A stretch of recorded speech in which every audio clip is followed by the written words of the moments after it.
Hello student, अस्सलाम वालेकुम। तो पिछले लेक्चर में हमने पढ़ा था कि जो है सेल क्या होता है और हम अगर सेल को पहचान करने के लिए सेल को आइडेंटिफाई करने के लिए ऑब्ज़र्व करने के लिए तो हमें क्या करना पड़ेगा। इंटरनली हमें किस चीज़ को देखना है, या हम अगर मान के चलो कि हम फ्लावर्स को देखना है तो हमें हैंड लेंस का यूज़ कर सकते हैं।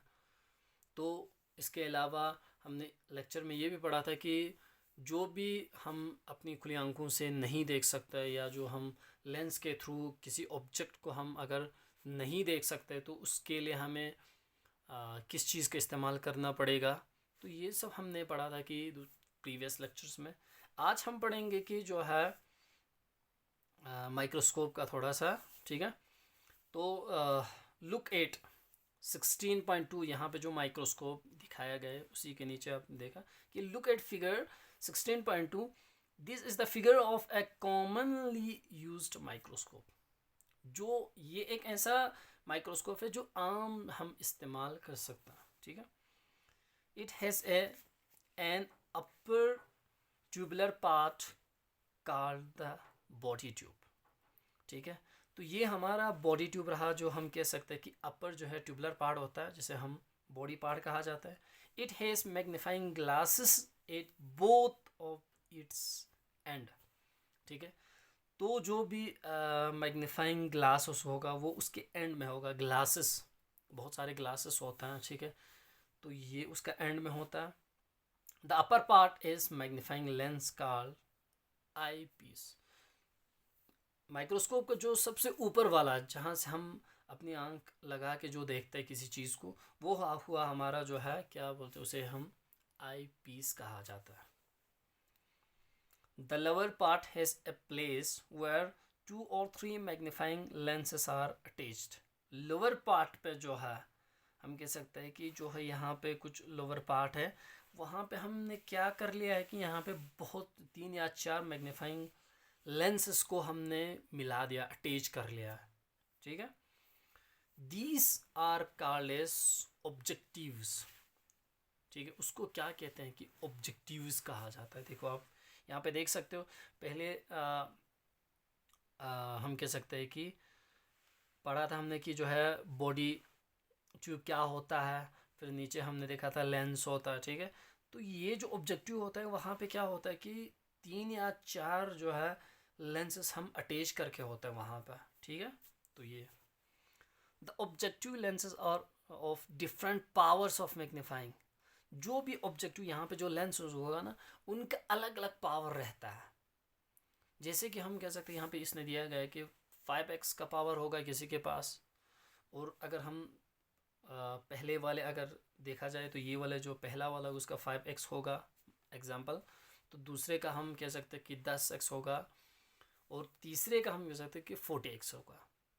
तो ये चीज़ क्यों लगाया है कि माइक्रोस्कोप के अंदर अगर जो ऑब्जेक्ट होगा पहले हम 5x पे देखेंगे, अगर वहाँ पे दिखाई दिया तो बेटर है। अगर वहाँ पे आप उस चीज़ को आइडेंटिफाई नहीं कर सकते, मैग्नीफाइंग नहीं कर रहे, उस चीज़ को आपको नज़र नहीं आ रहा है, तो हम 10x में देखेंगे। थोड़ा सा हम रोटेट कर लेंगे उसको, 10x लेंस में लाएंगे, वहाँ पे भी देखेंगे। अगर वहाँ पे नज़र आया, ठीक।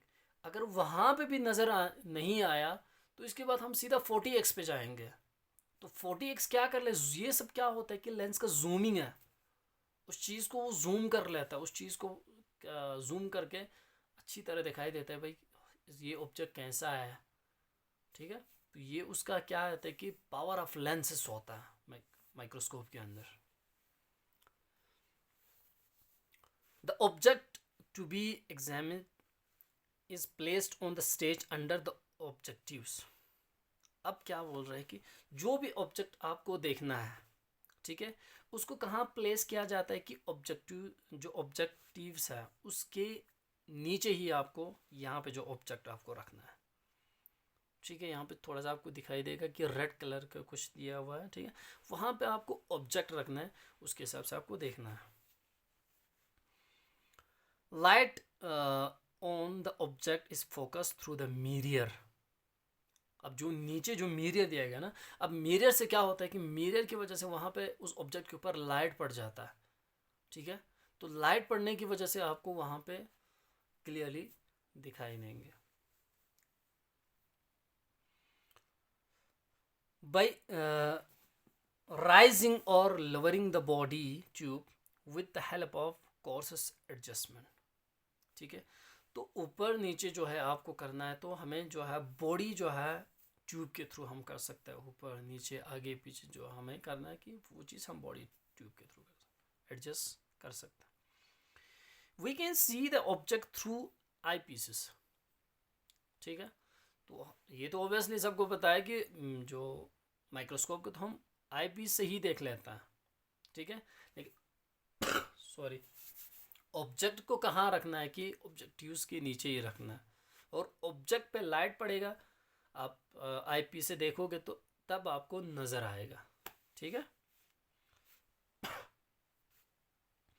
तो एक्टिविटी 16.2 है, study a microscope from your biology laboratory in the school. आप उस चीज़ को क्या करना है कि आपके अगर माइक्रोस्कोप के बारे में जानना है तो आपको बायोलॉजी जो है लेबोरेटरी में, या जो है हम कह सकते हैं कि हमारे जो है केमिस्ट्री लैब में भी होता है, वहाँ से आपको अपने स्कूल के जो स्कूल में होता है वहाँ से आपको माइक्रोस्कोप के बारे में पढ़ना। Make a sketch of it and label it's part. आपको क्या करना है कि एक स्केच बनाना है और उसके पार्ट्स के नाम भी लिखना है माइक्रोस्कोप में। 16.3 how to make a microscope slide. हम एक माइक्रोस्कोप स्लाइड को किस तरह बना सकते हैं। Take a clean glass slide, आपको एक क्लीन ग्लास स्लाइड लेना है। With a dropper put a drop of water in middle of the slide. किसी ड्रॉपर से हमें उस स्लाइड के जो है मिडल पे ही हमें कुछ पानी का ड्रॉप जो है छोड़ना है वहाँ पे। Gently third one, gently put the object to observe in the drop of water on a slide with the help of a brush।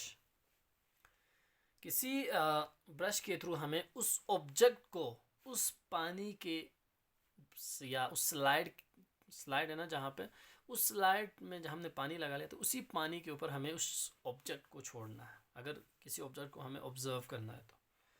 Object if transparent, अगर वो ट्रांसपेरेंट होगा, ठीक है। Or first stain it with a proper chemical and then observe, ठीक है।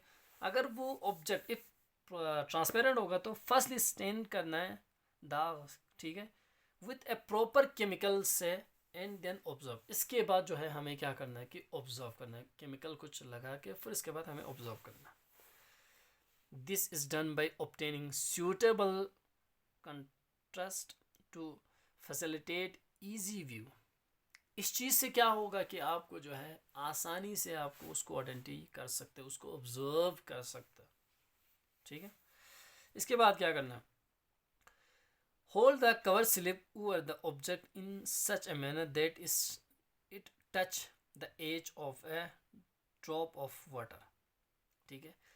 तो आहिस्ते उस होल्ड करना है किसी कवर स्लिप से ऑब्जेक्ट के ऊपर, यानी एज उसका जो है कॉर्नर से ही हमें उसको पकड़ना है। Generally lower the cover slip into the water, ठीक है। पांचवा है कि dry the extra water it may come out from under the covering with the help of blotting paper, ठीक है। या हमें क्या करना है कि ड्रॉ द एक्स्ट्रा वाटर जो है उसको, जो एक्स्ट्रा वाटर वहाँ पे गया है उसको ड्रॉ जो है ड्राई करना है उसको, सॉरी ड्राई है, ठीक है, उसको ड्राई करना है, वो सुखाना, एक्स्ट्रा वाटर वहाँ पे गया होगा तो उसको ड्राई करना है, ठीक है। Take care that the slide thus prepared it is clean and dry. आपको इस चीज़ का याद रखना है, उस चीज़ का ख्याल रखना है कि जो स्लाइड होगा वो क्या होना चाहिए, क्लीन और ड्राई होना चाहिए, ठीक है। तो ये हुआ हमें कुछ माइक्रोस्कोप की स्लाइड बनाने का। अब हमें देखना है कि स्ट्रक्चर ऑफ सेल क्या होता है. See the vast variety of organism which is present around you. आपने देखा होगा बहुत सारे जो है वैरायटीज ऑफ ऑर्गेनिजम्स जो है आपके इर्द गिर्द. these organisms, whether plants or animals, different in shape, size and appearance. तो आपने देखा कि लिविंग ऑर्गेनिज्म आपके सामने बहुत सारे होंगे. ये ऑर्गेनिज्म जो है कोई प्लांट होगा, कोई एनिमल्स होगा, उनका साइज़ अलग होगा, उनका शेप अलग होगा, उनका अपीयरेंस अलग होगा. ठीक है, किस चीज़ का बना होता है वो अलग होता है. But all these organisms carry out a number of functions which are same, like nutrition, respiration, growth and reproductions.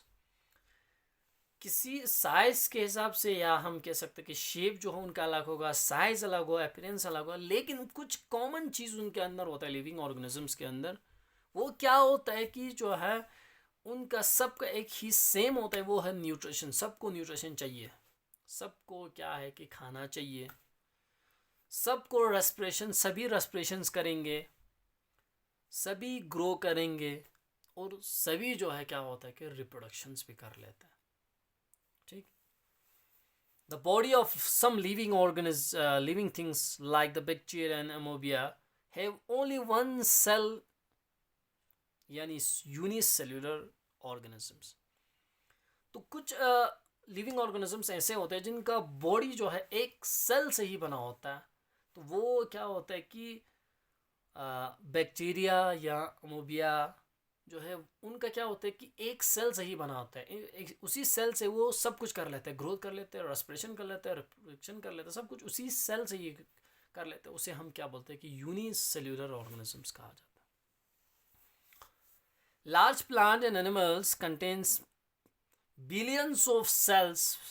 ठीक है, मल्टी सेल्युलर ऑर्गेनिजम्स. जैसे कि इसने कहा कि जो बहुत सारे जो है प्लांट्स होंगे, या हम कह सकते कि एनिमल्स है, ह्यूमन बीइंग्स तो एनिमल्स में ही आते हैं. तो हमारा क्या है कि हम जो है मिलियंस ऑफ सेल्स का बना होता है, और इसलिए कि हम उसको क्या हमें क्या बोलते हैं कि हम जो है मल्टी सेल्युलर ऑर्गेनिजम्स में कहा जाता है. ठीक है, तो ये जो है हमारा यहाँ तक आज हम इस टॉपिक में पढ़ा कि जो है यूनिसेल्युलर क्या होता है कि, और मल्टी सेल्युलर आपको याद रखना है कि यूनिसेल्युलर में हम किस बैक्टीरिया और अमोबिया को कह सकते हैं, और जो हमारा जो है मल्टी सेल्युलर में large plants, animals, human beings जो है ये सब मल्टी सेल्युलर ऑर्गेनिजम्स में होता है.